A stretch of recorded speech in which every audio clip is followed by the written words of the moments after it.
Britain to expel 23 Russian diplomats over poison attack. Prime Minister Theresa May announced the expulsion of 23 Russian diplomats from Britain on Wednesday in response to the poisoning of a retired Russian double agent and his daughter. Announcing a series of punitive measures, she told lawmakers that because Russia failed to respond to her ultimatum to explain how a deadly, military-grade nerve agent developed by Russia came to be used on British soil, she had been left with no alternative but to act.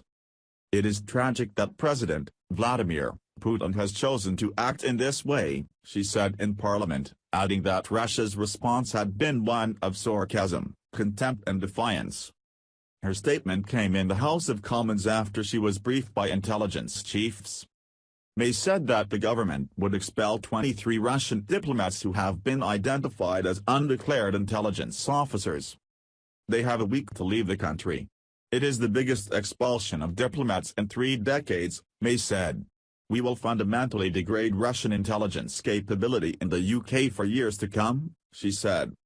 On Wednesday, the Russian Ministry of Foreign Affairs called Britain's actions an unprecedentedly crude provocation that undermines the foundations of a normal interstate dialogue between our countries. In a statement posted on its website, the ministry said the decision to expel the diplomats was hostile and politically motivated, and would further agitate relations between Moscow and London.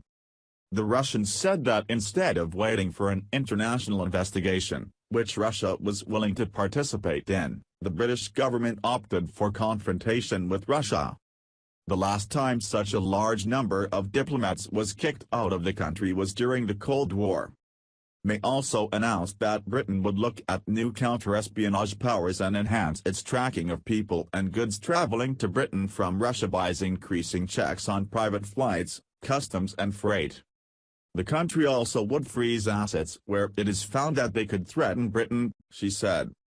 There is no place for these people or their money in our country, she said. May also announced that all planned high-level bilateral contact with Russia would be suspended, and no official delegation, including the royal family, would attend the July Soccer World Cup being held in Russia. To those who seek to do harm, she said she had a clear message: you are not welcome here. Britain has also requested an urgent meeting of the UN Security Council to discuss the matter. The Foreign and Commonwealth Office on Wednesday also updated its travel advice for British nationals already in, or travelling to, Russia. In a statement it said that because of heightened political tensions, British citizens should be aware of possible anti-British sentiment or harassment. You're advised to remain vigilant, avoid any protests or demonstrations and avoid commenting publicly on political developments, it said. The retaliatory measures were welcomed by many in Britain who had been putting pressure on May to find, and appropriately punish, those responsible for the attack. A spokesman for the Prime Minister said May has received the backing of President Trump, who agreed that Russia must provide unambiguous answers for how the nerve agent came to be used. French President Emmanuel Macron, German Chancellor Angela Merkel and the Baltic states of Estonia, Latvia, and Lithuania, which border Russia, have offered to support Britain. An already tense diplomatic standoff between Britain and Russia escalated into a war of words after May told lawmakers Monday that it was highly likely that Russia was behind the incident, which involved a group of potentially catastrophic nerve agents known as Novikok, a word in Russian that means novice or newcomer. May said there were only 2 plausible explanations: either Russia was directly responsible or it had lost control of its chemical weapons and they had fallen into rogue hands. May subsequently set a deadline of midnight Tuesday for Russia to respond, summoning the country's ambassador in the UK to the British Foreign Office. The Russian embassy in London has adamantly denied any involvement in the attack on Sergei Skripal, 66, and his daughter Yulia, 33, who were found slumped unconscious on a park bench in the medieval city of Salisbury on March 4. And, it said, the British government's actions were a clear provocation. Any threat to take punitive measures against Russia will meet with a response, the embassy said in a series of the tweets Tuesday night, hours before May's deadline of midnight Tuesday came and went. The British side should be aware of that. An image attached to one of the tweets bore the words "fake news" with a red horizontal line across them, echoing the words Trump frequently uses to describe media outlets and reports with which he does not agree. The incident appears to be yet another crooked attempt by the UK authorities to discredit Russia, one tweet read.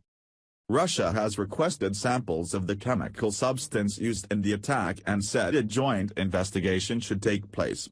It also said that Moscow would cooperate only if it received a formal request for clarification, which allows for a 10-day time limit for a response under the Chemical Weapons Convention. Skripal was a former Russian spy who had been convicted and jailed by Russia of acting as a double agent and passing information to Britain's security service MI6.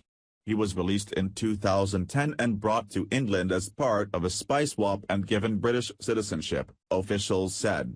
He and his daughter both remain in critical condition in a hospital, and the case is being treated as attempted murder, police said. Hundreds of police and military investigators have been working around the clock on the case, turning numerous sites in the usually quiet city of Salisbury into a crime scene. Anyone who was in the area on March 4 has been asked to provide a witness statement, and people who visited Zitsy restaurant or the Mill pub, where Skripal and his daughter spent time before becoming sick, were also urged to wash their clothes and wipe down any jewelry or mobile phones as a precaution. Meanwhile, investigators have also been looking into the suspicious death of another Russian exile, named in media reports as Nikolai Glushkov, who was found dead in his London home Monday night. The front of his house has been covered in a blue tent and the property guarded by police. He was a close friend of the prominent Putin critic Boris Berezovsky, who was found hanged in the bathroom of his home in Berkshire, outside London, in 2013. Police said that they do not believe the case is linked to events in Salisbury, but precautions were being taken because of associations that the man is believed to have had.